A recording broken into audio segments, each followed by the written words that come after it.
Hello friends, मैं वसित कुमार। मेरे YouTube channel technical tricks में स्वागत है। आज हम सैटेलाइट कम्युनिकेशन का लेक्चर 9 हम लोग पढ़ेंगे, जिसमें हम लोग पढ़ेंगे अपलिंक फ्रिक्वेंसी और डाउनलिंक फ्रिक्वेंसी का मैथमेटिकल कैलकुलेशन पढ़ेंगे फॉर सी बैंड और के यू बैंड।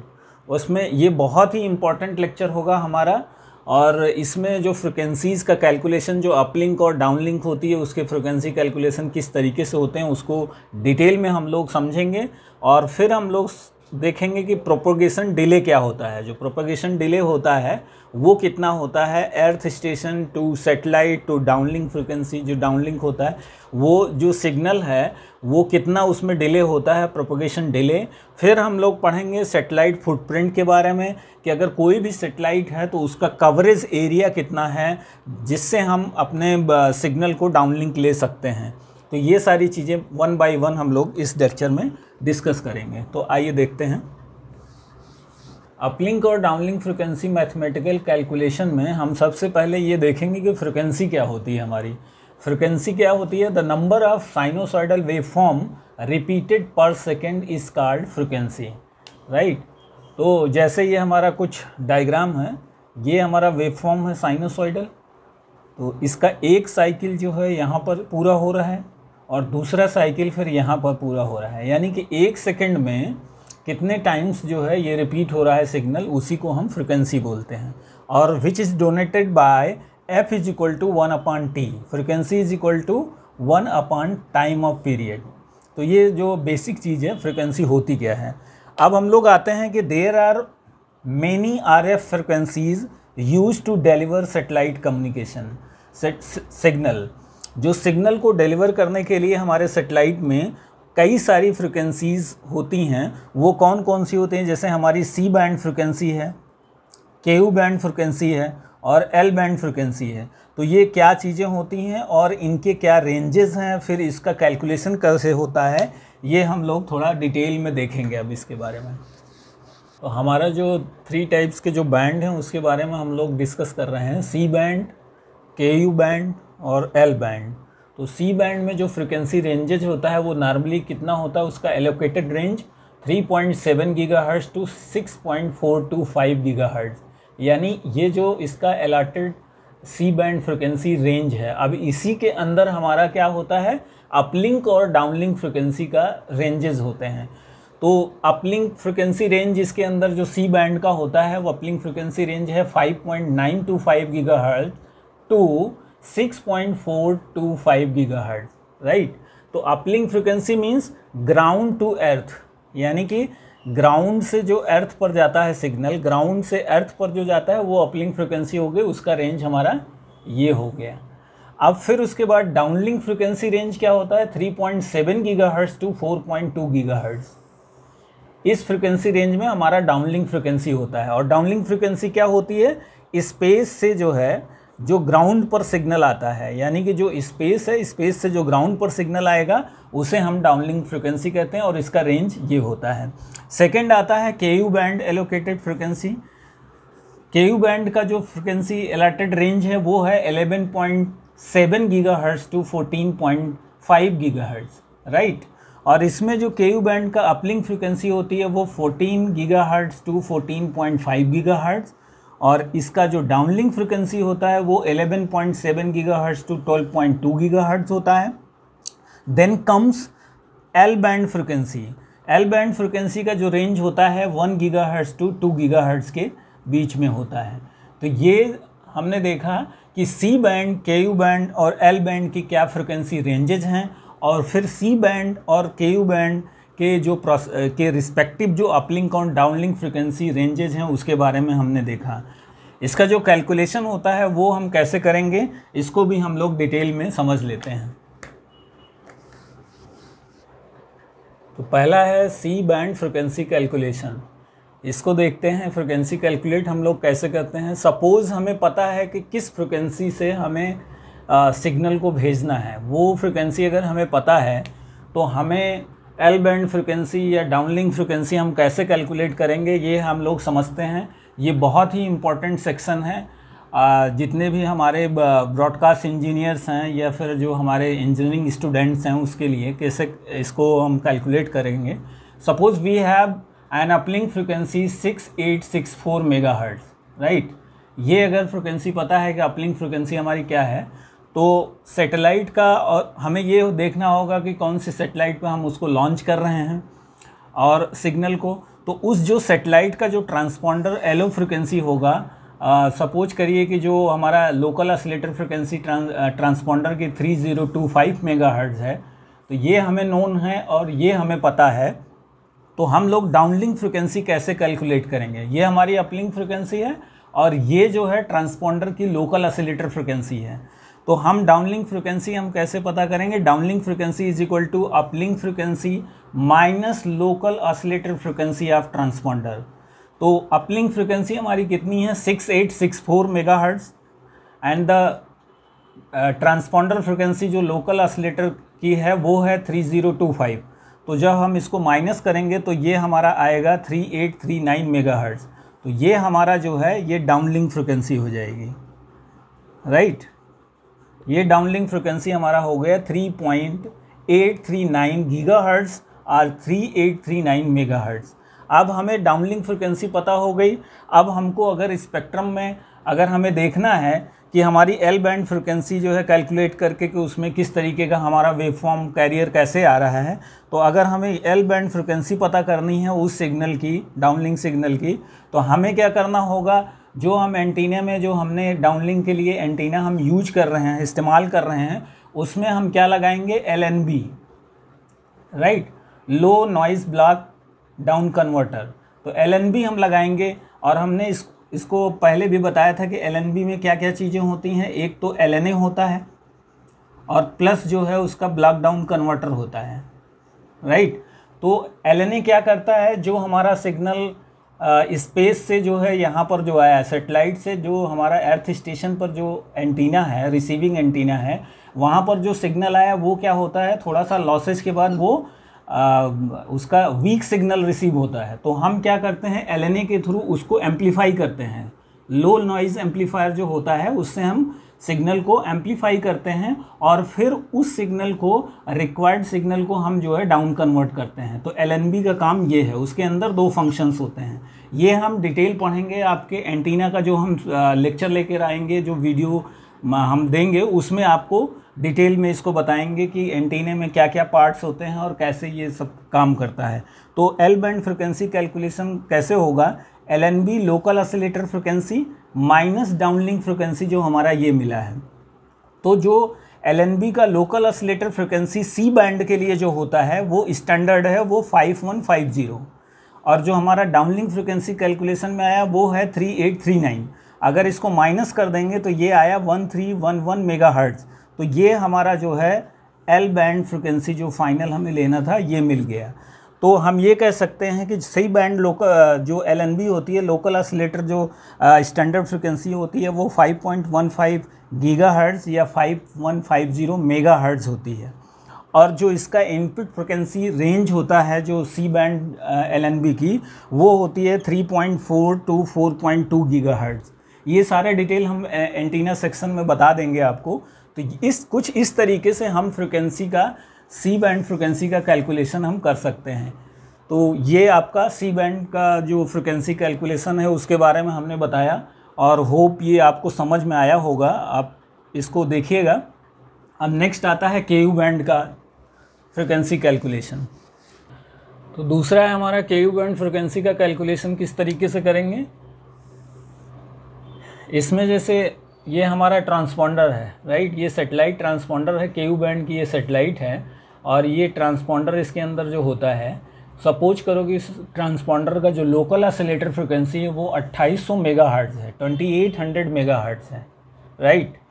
तो जो अगर हमें इसमें कोई एक चीज़ पता है, सपोज करो कि हमें पता है कि ट्रांसपॉन्डर जो TXL बैंड फ्रिक्वेंसी क्या है, मतलब किस एल बैंड फ्रिक्वेंसी से हमें ट्रांसमिट करना है उस सिग्नल को, अगर ये चीज़ हमें पता है तो हम अपलिंक कैलकुलेट कर सकते हैं, डाउनलिंक फ्रिक्वेंसी कैलकुलेट कर सकते हैं। वो कैसे करेंगे हम देख लेते हैं। और हमें ट्रांसपॉन्डर की लोकल ऑसिलेटर फ्रिक्वेंसी पता है, ये बहुत ही इम्पॉर्टेंट है, आप लोग इसको ध्यान से सुनिएगा।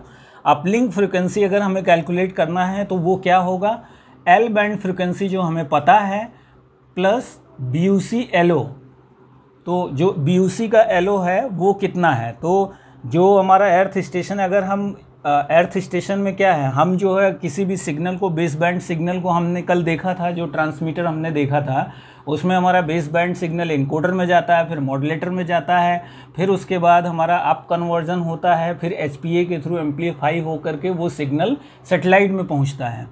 तो जो HPA और SSPA या BUC लगा होता है जो सिग्नल को अप कन्वर्ट करने के लिए, तो अप कन्वर्टर का जो BUC का जो LO होता है, लोकल ऑसिलेटर फ्रिक्वेंसी, वो होती है KU बैंड में 12800 मेगाहर्ट्ज़, राइट। ये डिफरेंट भी हो सकता है, लेकिन 12800 ये हमारा जो अप कन्वर्टर है उसका लोकल ऑसिलेटर फ्रिक्वेंसी है। तो हमें जो है एल बैंड पता है 1636.4 प्लस 12800 जो आपका BUC का LO है। तो हमारा अगर दोनों को ऐड करेंगे तो वो कितना आएगा, 14436.4, यानी कि ये जो हमारा आएगा वो हमारा अपलिंक फ्रिक्वेंसी हो जाएगी। ये क्या है, अपलिंक फ्रिक्वेंसी। तो अपलिंक फ्रिक्वेंसी का जो फार्मूला है वो है uplink frequency is equal to L band frequency plus BUC LO in case of KU band. और अगर हम सी बैंड की जो बात करते हैं, जैसे पिछला हमने देखा कि सी बैंड में जो सेटेलाइट का ट्रांसपोंडर फ्रिक्वेंसी होता है वो 3025 होता है किसी सेटेलाइट के लिए, और किसी के लिए 2225 मेगाहर्ट्ज़ होता है। लेकिन KU बैंड में जैसे ये इस केस में क्या है 28 मेगाहर्ट्ज़। तो हमने क्या किया, एल बैंड फ्रिक्वेंसी को जो BUC LO है उसके साथ ऐड कर दिया, तो वो हमारा अपलिंक फ्रिक्वेंसी पता चल गया। अब इसी तरीके से अगर हमें अपलिंक फ्रिक्वेंसी पता चल गई तो हमें डाउनलिंक फ्रिक्वेंसी कैसे हम कैलकुलेट करेंगे, वो हम करेंगे downlink frequency is equal to uplink frequency जो हमें मालूम है, और उसके बाद minus local oscillator frequency of transponder. तो ये क्या कर रहा है, डाउन कन्वर्ट कर रहा है, किससे, जो हमारा ट्रांसपॉन्डर का लोकल ऑसिलेटर फ्रिक्वेंसी है वो एक तरीके से ये डाउन कन्वर्जन कर रहा है। तो जो अपलिंक फ्रिक्वेंसी थी 14436.4 मेगाहर्ट्ज़ माइनस 2800 मेगाहर्ट्ज़, ये आपका लोकल ऑसिलेटर फ्रिक्वेंसी ट्रांसपॉन्डर की है। इससे अगर हमने माइनस कर दिया तो ये हमारा जो है डाउनलिंक फ्रिक्वेंसी ये पता चल गई, राइट। ये हमारा डाउनलिंक फ्रिक्वेंसी पता चल गया। तो ये आपका अपलिंक फ्रिक्वेंसी, ये हमारा डाउनलिंक फ्रिक्वेंसी। और अगर हम कहें कि अपलिंक फ्रिक्वेंसी पता है, डाउनलिंक फ्रिक्वेंसी पता है, तो हम एल बैंड कैसे निकालेंगे, उसके लिए ये फार्मूला होता है L band is equal to downlink frequency minus LNB LO। तो जो फ्रिक्वेंसी है, अगर हमें एल बैंड फ्रिक्वेंसी कैलकुलेट करना है तो हमें डाउनलिंक पता चल गया, तो हम डाउनलिंक फ्रिक्वेंसी यहाँ पे डाल दिया माइनस LNB का LO। तो LNB का LO जो है हमारा इस केस में अगर 10,000 है तो ये 9,750 से 10,750 के बीच में होता है। तो ये आपका इस केस में जैसे 10,000 है तो आपका 11636.4 ये डाउनलिंक फ्रिक्वेंसी माइनस इस LNB का LO जो है 10,000 है, इससे अगर माइनस कर देंगे तो हमारा वापस 1636.4 मेगाहर्ट्ज़ 1636.4 मेगाहर्ट्ज़ ये एल बैंड फ्रिक्वेंसी हमें पता चल जाएगी, राइट। तो ये आपका KU बैंड फ्रिक्वेंसी का कैलकुलेशन इस तरीके से होता है। ये आपको समझ में आ गया होगा। ये बहुत ही इम्पॉर्टेंट जो है ये इसके फार्मूले हैं, अपलिंक फ्रिक्वेंसी, डाउनलिंक फ्रिक्वेंसी और एल बैंड फ्रिक्वेंसी कैसे कैलकुलेट करते हैं ये आपको पता चल गया होगा। नेक्स्ट हमने इस लेक्चर में बोला था कि प्रोपोगेशन डिले के बारे में हम लोग समझेंगे। Before discussing propagation delay in the satellite, जो हम लोगों ने लेक्चर पढ़ा था अर्थ स्टेशन के बारे में, तो अर्थ स्टेशन में मैं एक चीज़ और बताना आपको भूल गया था उस वीडियो में, जो कि अभी हम डिस्कस करेंगे। अर्थ स्टेशन हमारे दो टाइप के होते हैं, एक होता है फिक्स और दूसरा होता है मूवेबल होता है। तो फिक्स होता है जैसे बड़े बड़े अर्थ स्टेशंस हैं, वहाँ पर हमने बहुत बड़े बड़े एंटीनाज जैसे 9 मीटर 6.5 मीटर बहुत लंबे जो एंटीनाज हैं उसको हम फिक्स करते हैं और वहाँ से हम अपलिंक करते हैं। जैसे हमारा मीडिया प्रोडक्शन हाउसेस हैं, कोई भी टीवी चैनल्स के लिए ब्रॉडकास्टिंग हो रहा है तो उसके लिए जो है हम फिक्स अर्थ स्टेशन लगाते हैं। लेकिन हम कहीं पर भी देख सकते हैं कि मूवेबल अर्थ स्टेशंस भी होते हैं। जैसे हम नेविगेशनल पर्पस के लिए अगर कोई भी सेटेलाइट यूज कर रहे हैं तो हम, जैसे बड़ी बड़ी शिप्स होती हैं तो वहाँ भी हमारा अर्थ स्टेशन जो है इंस्टॉल्ड होता है, वहाँ भी अर्थ स्टेशन होता है। और अकॉर्डिंग टू सेटेलाइट के पोजीशन से हम इस शिप के ज़रिए, जो हमारा शिप पर जो भी लगा होता है अर्थ स्टेशन, वो कहीं भी जा कर के शिप को कहीं भी उसको फिक्स करके वहाँ पर एंटीने को ट्रैक करके उस सेटेलाइट से हम सिग्नल को ट्रांसमिट कर सकते हैं और रिसीव कर सकते हैं। और इसी तरीके से हमारा एक और है टीवी प्रोडक्शन में, हमने सुना होगा ओबी वैन्स के बारे में। जो ओबी वैन्स क्या होती है, वो आउटसाइड ब्रॉडकास्टिंग वैन होता है। वो कुछ इस तरीके से होता है, इसमें भी ये एक तरीके से मूवेबल अर्थ स्टेशन है। ये क्या होता है, हम जैसे सपोज करो कि हम यहाँ पर हैं, इस लोकेशन पे हैं, और हम इस लोकेशन पे ओबी वैन को ट्रैक करेंगे उस एंटीने को to transmit the signal, audio video signal इससे ट्रांसमिट होगा, सेटेलाइट में जाएगा, फिर उसके बाद रिसीविंग एंटीने के थ्रू हम उसको रिसीव करते हैं। तो ये भी एक तरीके से चलता फिरता हमारा अर्थ स्टेशन है। तो एक तरीके से ये आउटसाइड ब्रॉडकास्टिंग वैन है जो कि लाइव ब्रॉडकास्ट पर्पसेस के लिए यूज होता है। तो हमारा अर्थ स्टेशन एक तो फिक्स हो गया, दूसरा मूवेबल हो गया। तो ये सारी चीज़ें होती हैं आपका अर्थ स्टेशन के बारे में। अब now comes on the point propagation delay. तो प्रोपोगेशन डिले क्या होता है उसको भी हम लोग समझते हैं। तो सैटेलाइट में प्रोपोगेशन डिले क्या होता है, डिले मीन्स होता है the amount of time takes to transmit and receive the signal। जो टाइम लगता है अर्थ स्टेशन से सेटेलाइट तक पहुंचने में सिग्नल को, और सेटेलाइट से वापस जो है अर्थ स्टेशन पर यानी कि अर्थ पर पहुंचने में जितना टाइम टेकन होता है, उसी को हम क्या बोलते हैं, propagation delay. The amount of time takes to tx and rx the signal is called propagation delay. तो प्रोपोगेशन डिले में जैसे हमारा ये अर्थ स्टेशन है, ये दूसरा अर्थ स्टेशन है, ये ट्रांसमिट कर रहा है सिग्नल को, और ये हमारा सैटेलाइट है जो कि जियो स्टेशनरी ऑर्बिट में ये फिक्स है, और यहाँ से हमारा सिग्नल रिसीव हो रहा है। तो हमारे दो चीज़ों की हमें जो है ज़रूरत पड़ती है। पहला तो ये है कि जो सैटेलाइट का जो डिस्टेंस है वो अर्थ से कितना है। Satellite distance above the earth surface is near about 36,000 kilometre, right. तो डिस्टेंस हमारा 36,000 किलोमीटर, इसके ऊपर जो है अर्थ सरफेस के यहाँ पर हमारी सेटेलाइट फिक्स है। और जो स्पीड ऑफ लाइट क्या होता है वो हमारी होती है 3 × 10⁸ किलोमीटर पर सेकेंड।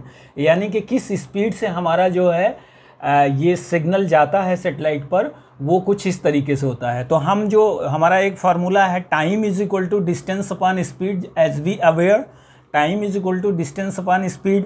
तो डिस्टेंस हमारा कितना है, वो 36,000 किलोमीटर, और स्पीड कितनी है 3 × 10⁸ किलोमीटर पर सेकेंड।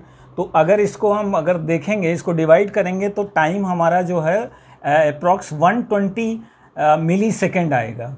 ये जो हमारा टाइम है ये हमारा tx टाइम है, यानी कि एक तरफ जो सिग्नल हमारा जा रहा है उसका जो टाइमिंग है वो 120 मिली सेकेंड है, ठीक है। तो ये आपका tx टाइम 120 मिली सेकेंड हो गया अपलिंक डिले, यानी इसको क्या बोलेंगे हम, अपलिंक डिले। ये अपलिंक हो रहा है। और दूसरा जो है, इसी तरीके से जब हमारा सिग्नल सेटेलाइट से वापस अर्थ स्टेशन पर आएगा तो सेम डिस्टेंस ट्रेवल करेगा, उतना ही डिस्टेंस ये कवर करेगा, और सेम स्पीड से वापस आएगा। तो उसका भी अगर हम कैलकुलेशन करेंगे तो जो हमारा RX टाइम आएगा वो भी 120 मिली सेकेंड आएगा। तो ये डाउनलिंक डिले हो जाएगा इसका, राइट। तो 120 मिली सेकेंड अपलिंक डिले और 120 मिली सेकेंड आपका डाउनलिंक डिले हो गया। तो यानी कि अगर हमारा सिग्नल जो ट्रेवल कर रहा है, टोटल डिले अगर हम देखें तो वो क्या होगा, 240 मिली सेकेंड। दोनों को ऐड कर देंगे तो 240 मिली सेकेंड, यानी कि जो हमारा सिग्नल को जो ट्रांसमिट कर रहे हैं और रिसीव कर रहे हैं, अगर दोनों का टाइम का कैलकुलेशन करेंगे तो वो करीब 240 मिली सेकेंड लेता है। तो इसी को हम ये बोलते हैं कि सैटेलाइट में signal propagation delay, that is called satellite propagation delay, जो सिग्नल का होता है। तो ये आपका ओवरऑल जो है प्रोपोगेशन डिले के बारे में हो गया। देन कम्स फुटप्रिंट क्या होता है, सैटेलाइट का जो फुटप्रिंट है वो कैसे हम देखते हैं, वो भी हम लोग समझ लेते हैं कि सैटेलाइट का फुटप्रिंट क्या होता है। तो सैटेलाइट फुटप्रिंट क्या होता है ये समझते हैं। The footprint of A satellite is the area on the earth that it's transponder cover. जो सैटेलाइट होता है उसमें जो ट्रांसपॉन्डर होता है वो अर्थ पर कितनी दूर तक वो उसका कवरेज एरिया है, उसी को हम जो है सैटेलाइट फुटप्रिंट बोलते हैं। तो फुटप्रिंट जैसे हमारा सपोज करिए अर्थ है और ये हमारा जो है सैटेलाइट कुछ इस तरीके से मूव कर रहा है, मतलब सैटेलाइट यहाँ पर फिक्स है। अब जो है इसका जो कवरेज एरिया है, जो यहाँ से जो सिग्नल को ट्रांसमिट कर रहा है उसका कोई एरिया होगा कि यहाँ से इस रेंज तक हम इसको कवर कर सकते हैं। तो अर्थ जो है इतना बड़ा है। अब ये सैटेलाइट जो है यहाँ से जैसे सपोज करो कि इसका कवरेज एरिया कुछ यहाँ तक है सिर्फ, तो ये हम सिग्नल जो है सैटेलाइट से सिर्फ यहीं तक इसको हम रिसीव कर सकते हैं। अगर सपोज करो कि यहाँ पर कोई हमारा रिसीवर लगा है, यानी एंटीना जो है डाउनलिंक एंटीना यहाँ पर लगा हुआ है और यहाँ पर लगा हुआ है, तो हम जो है इस एंटीने में हम इस सिग्नल को रिसीव नहीं कर सकते क्योंकि ये फुटप्रिंट एरिया से बाहर हो गया। और हमारा जो अगर कोई भी रिसीव एंटीना अगर यहाँ पर लगा हुआ है, इस लोकेशन के अंदर कहीं पर भी होगा तो उस सिग्नल को रिसीव करेगा। तो एक चीज़ और इस पे डिपेंड करता है कि द सिग्नल क्वालिटी और स्ट्रेंथ, जो हम इस सिग्नल को रिसीव करेंगे उसका जो सिग्नल क्वालिटी या स्ट्रेंथ होगा of A signal depends on an actual location with in the footprint. Means यही जो हमने बताया आपको कि अगर वो विद इन द फुटप्रिंट में है तो उसका जो सिग्नल क्वालिटी और जो स्ट्रेंथ होगा वो बहुत अच्छा होगा। अगर फुटप्रिंट से बाहर चला जाएगा तो हमें वो सिग्नल लॉक नहीं होगा, यानी कि हम डाउनलिंक सिग्नल उसको नहीं कर सकते, रिसीव नहीं कर सकते। तो ये ऑल अबाउट हमारा सैटेलाइट फुटप्रिंट के बारे में हमने देखा। और सैटेलाइट डिफरेंट सैटेलाइट्स के डिफरेंट कवरेज एरियाज़ होते हैं, यानी कि फुटप्रिंट होते हैं, उसी के अकॉर्डिंग हम सिग्नल को रिसीव करते हैं। तो ये ऑल अबाउट आज का लेक्चर यही रहा। तो इस वीडियो को यहीं पर एंड करते हैं। आई होप ये लेक्चर आपको पसंद आया होगा। अगर आपको ये लेक्चर पसंद आया तो आप अपने फ्रेंड्स के साथ शेयर ज़रूर करें, लाइक करें और कमेंट बॉक्स में कमेंट ज़रूर करें। मिलते हैं नेक्स्ट वीडियो के साथ, तब तक के लिए नमस्कार।